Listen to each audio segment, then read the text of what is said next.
Hospital येथे दाखल करण्यात आलं होतं? घशाचा त्रास होत होता आणि पाणी पाणी पण नाही पिता येत होतं आणि जेवण नव्हतं जात, तोंडातून नुसता फेस यायचा, हात पाय हालत नव्हते, इकडून तिकडे फिरता येत नव्हतं. तुम्हाला कधी ऍडमिट केलं गेलं तिथं? 8 तारखेला.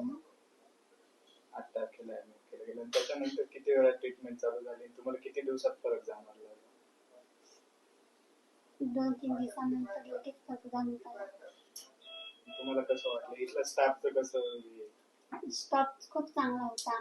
म्हणजे ना इतके हॉस्पिटल पाहिले पण इतका स्टॉप चांगला कधीच नव्हता. एक तास म्हणजे सांगता नांदत होते की मी स्वतः हिंमत सोडून दिली की मी स्वतःच्या पायावर उभं राहू शकेन किंवा जिवंत राहू शकेन. स्वतः हिंमत नव्हती पण ह्या हॉस्पिटलमुळे मी स्वतःच्या पायावर उभी आहे. आणि एक हिंमत आहे की माझ्यात की मी ह्या हॉस्पिटलमुळे मी स्वतःच्या पायावर उभी आहे आणि चालू शकते, बोलू शकते आणि जेवण सुद्धा खाऊ शकते आणि मी माझ्या बाळाला पण पाहू शकेन. म्हणजे मला हिंमत नव्हती की मग जगेन किंवा फक्त मला रविवारच्या दिवशी असं वाटत होतं की मी आता मरेनच. त्याच्यामुळे मी हॉस्पिटलच्या स्टॉफला पण सांगितलं की माझ्या बाळाला माझ्यापर्यंत पोहोचवा, जेणेकरून मी त्याला पाहून जर मला मरण आलं ना तरी मी मरेन पण मला माझ्या बाळाला पाहायचंय. तेव्हा स्टॉफ पण सांगितलं नाही तू असं नको बोलू, असं काही नाही होणार, धीर धर, तू बरी होशील, स्वतःच्या पायावर उभी राहू शकशील. पण मी आशा सोडली की नाही मला जगायचंच नाही आता, फक्त मला माझ्या बाळाला बघायचंय. पण सरांनी सांगितलं की नाही जगू शकशील, तू करशील. त्याच्यामुळे मी स्वतः पण हिंमत ठेवली की नाही सर बोलताय तर होईल आणि त्याच्यामुळे मी स्वतःच्या पायावर उभी आहे आता. सरांनी पण खूप छान म्हणजे स्वतःच्या मुलीसारखं कधी आवाज दिला. जेव्हा सर यायचे तेव्हा काय पिल्लू काय करायची, चल उठ. त्यांच्यामुळे मला माझ्यात स्वतःच हिंमत आली की नाही मी करू शकेन, उठू शकेन, परत पुन्हा चालू शकेन, पहिल्यासारखी हिंडू शकेन, खाऊ शकेन आणि माझ्या बाळासोबत खेळू पण शकेन. त्याच्यामुळे सरांबद्दल खूप छान वाटतं आणि प्रत्येक हॉस्पिटलमध्ये असा स्टॉफ असावा, असे सर असावेत, असे डॉक्टर असावेत तर खूप वाटतंय. पण असं कमी हॉस्पिटल आहे की असा स्टॉप असतो असं.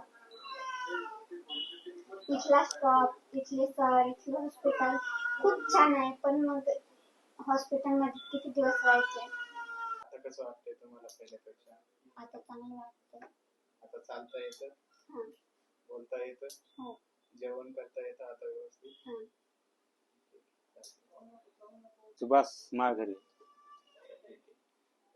तुम्हाला हॉस्पिटल बद्दल काही सांगायचे 2 शब्द वगैरे तुमचे? तुमचं पेशंट एवढं व्यवस्थितरित्या चांगल्यारित्या बरं झालेलं आहे त्याच्याबद्दल? हा सर, ते खूप चांगलं उपचार चालू आहेत, चांगलं दवाखाना आहे. मगून झाडगे सरांनी इथं आम्हाला सहयोगला पाठवलेलं आहे.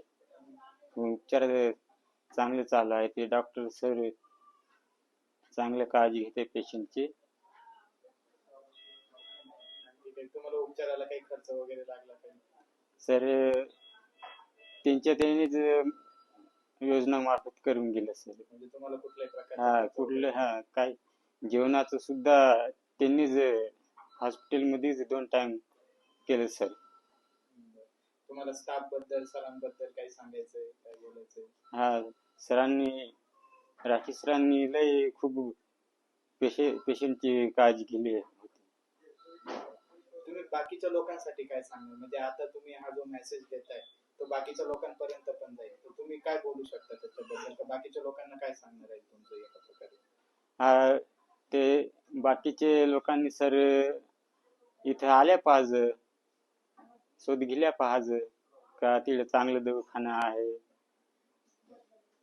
मोफत उपचार आहे तिथं.